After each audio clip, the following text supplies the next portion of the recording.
Connected Canadians, connecting older adults with technology, training, and support. My name is Freddie and I was taking part in the technology mentorship program with Connected Canadians coming from the hospitality service industry. I was able to help some people, which felt really good, and I really enjoyed it. I learned a lot in both my skills with technology, but also in just personal skills or people skills, I guess you call them, social interactions. So software-wise, there's a lot of programs that we use, not necessarily with the clients, but just with each other, like Slack and Google Calendars, Google Gmail. And I learned a lot more that you can do with a Gmail account than I knew before. And same with I already had an iPhone, but I learned so much more I can do with it that I didn't know before. Zoom is another one I had a little bit of experience with. Some of these things I was teaching to my clients I had never done myself, so I did have to take an hour or more sometimes before talking to the client to kind of research it and figure out how it worked. But now I feel much more well versed in.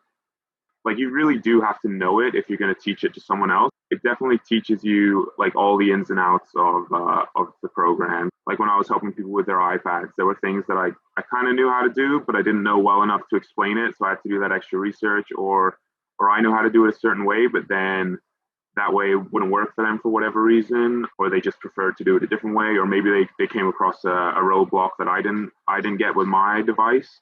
So I had to kind of learn how to beat those problems, which was really interesting, which kind of ties into the social aspect of the learning, which was learning how to be patient, understand what someone may be looking at just based on the way they're describing it, because you don't always have access to their screen through Zoom or through TeamViewer, which is another big one. I learned how to use TeamViewer.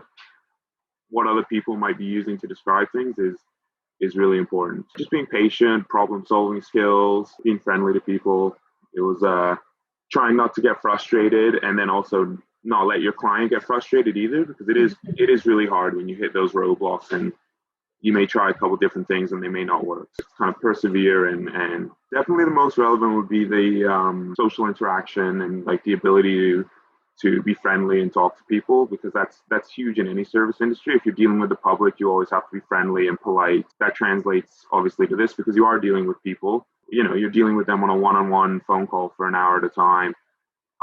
So it is really important to be friendly and be polite. If you're having a bad day or whatever, none of that should affect your phone call with that person. And that's just a really good skill to have in food industry, but even more important when it's one-on-one, because it's a consistent 1 hour where you're talking to them. So you do have to be really polite and be really respectful. And if you get frustrated about this situation, you can't break that level of professionalism and just being aware of what you're saying and how that might translate to the client. It's really important. My favorite client was definitely Odette. She wanted to use FaceTime, and she was super polite, super easy to work with. If we were having issues, kind of said, "Oh, well, that's technology. Sometimes it just doesn't work, but let's try something else then." And she was super understanding of that kind of thing. She was so happy when we hit a milestone, when we finally got on Zoom, or she was able to FaceTime her brother who lives in another time zone, 8 hours apart from Canada. She was just so happy to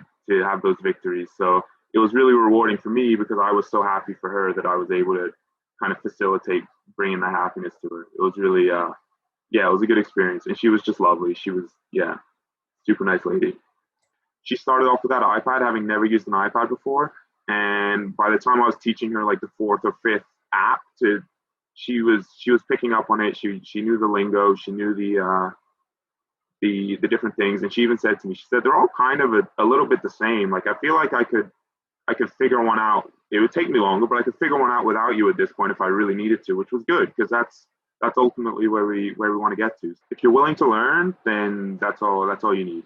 As long as you're willing to learn, because there is a lot of learning that goes into, especially if you don't already know a lot about technology. I knew a little bit. I knew, I use it daily. I've done online classes, and I have a smartphone that I use. But I wouldn't consider myself a tech geek or like someone who's knowledgeable on that enough to teach it. But just going in with a willingness to learn will get you really far, because you guys provided all the tools there, and the training we did before we started with clients was really thorough and really good. So as long as you got a willingness to learn and you have those kind of skills that you take from the food industry in terms of like social interactions, then yeah, you'd be fine. I'd highly recommend it.